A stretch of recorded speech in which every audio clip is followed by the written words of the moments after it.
Hey everyone, okay, so today we're going to be going through an old school foundation routine.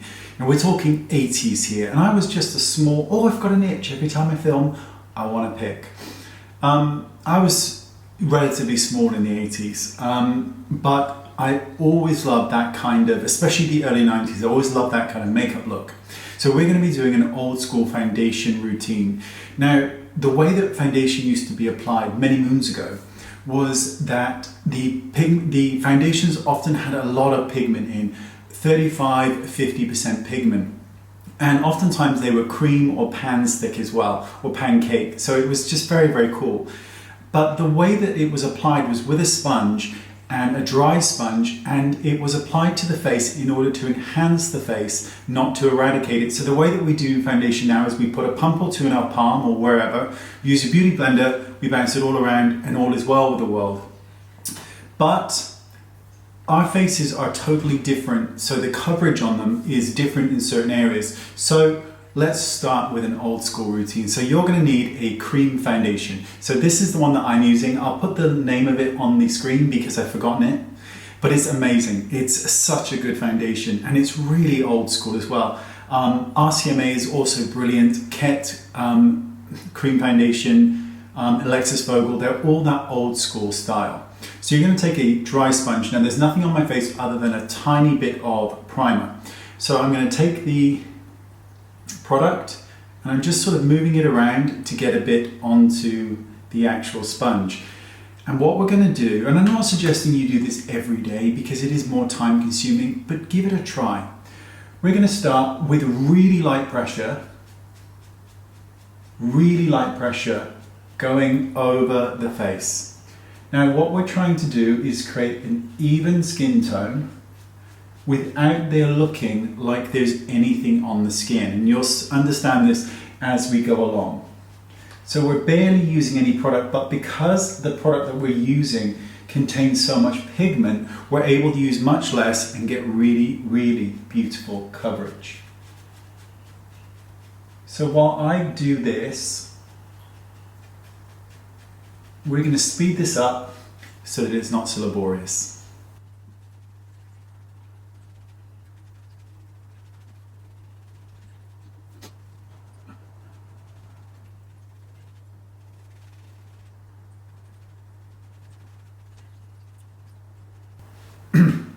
Okay, so that's a really, really light coverage. Now I'm actually going to use a slightly deeper shade just around the outside perimeter because my face is a little bit, my neck is a bit darker than my face. So we're just going to kind of even it up. So I'm just going to apply it a little bit just to warm up the outside perimeters, but it's only a tiny bit, really just around the hairline and just the outside portion of the face. Okay, so that's a really light coverage, but you can see it made a big difference. So I'm looking at my face in this mirror and I can see that there's a couple of areas that need a little bit more coverage. So this is where I'm going to go in, just on those areas. And I can also see that here needs a little bit more pigment or correction. See, when I powder this now, I can powder it really heavily so that it'll last all day. It's not going to look heavy or cakey because there's so much pigment in the foundation but so little on that it's not going to build up. But we're going to add a little bit of a lighter shade just to the inner corner here, but just this section, and then we're just going to blend that really kindly with the same sponge. And that's just to brighten up these inner corners. And remember, if you watch some of my other videos, you'll know that this sponge can also be used to blend your eyeshadows. So make sure you don't chop them. So we're going to add a bit of a blusher now. So we're just going to add, I'm just going to use my finger and apply a lipstick. So this is a cream.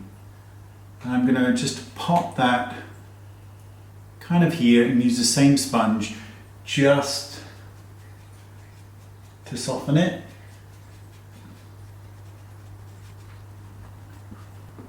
Okay, so now we're going to powder. So same thing as I normally do, I'm taking a loose powder and a powder puff, and I'm going to get a lot of powder into here and then grind it into the actual powder, to the puff, so that it's all in there. Give it to release the product. And in a patting motion, I'm going to set every single thing that we just did. Now this is not going to go anywhere. This is here and it will stay an entire day. Nothing will move because we used a lot of pigment but not a lot of product. Now obviously there are some skin conditions such as acne, or where you're going to need to use more product all over, because there's nothing worse than spot concealing blemishes. When you've got a lot of blemishes, it's just too disheartening. I know what it's like, so don't worry about it, just cover everything. But for everyone else, this is a nice way of doing it, and it's so therapeutically old school. Now, don't worry about using too much powder, no matter your age. I'm 40, because we didn't use much product, so it's not going to look bad. Now, we can get rid of this powdery finish with a setting spray if we want to. But first, let's add a little bit more powder to the face. So I'm going to add a little bit of a powder blusher now. Nice and high and back. High up and back. So pretty. So pretty. And then we're going to add a highlighter. I'm going to use this one. Now I'll put a link to this, but this is phenomenal. It is the Laura Mercier, and it is her new highlighting palette is called Stardust Radiant Glow Palette. So I'm going to take the middle shade and just swirl it, tap it, and then just go over the exact same space that I did with the blusher. Just adds a really nice fit. I can't help but put my nose. Just adds a really nice finish. And then with the powder puff, just going back over to blend any edges, and then final sweep of the highlighter. And now let's spray. I just realized I don't have my overhead light on.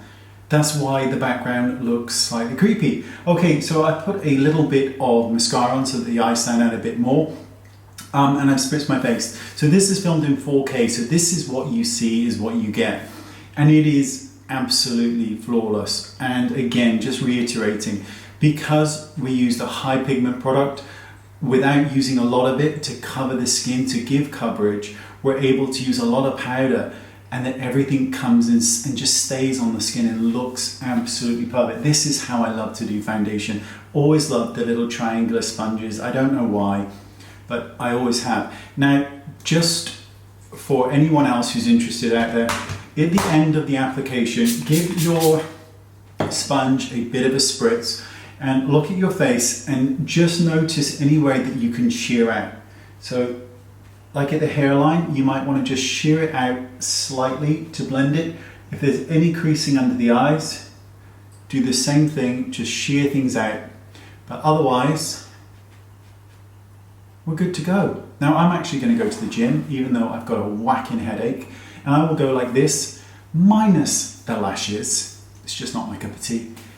There you go, that's it. Thanks for watching. Links are in the description bar, and I'll see you next time. Bye bye.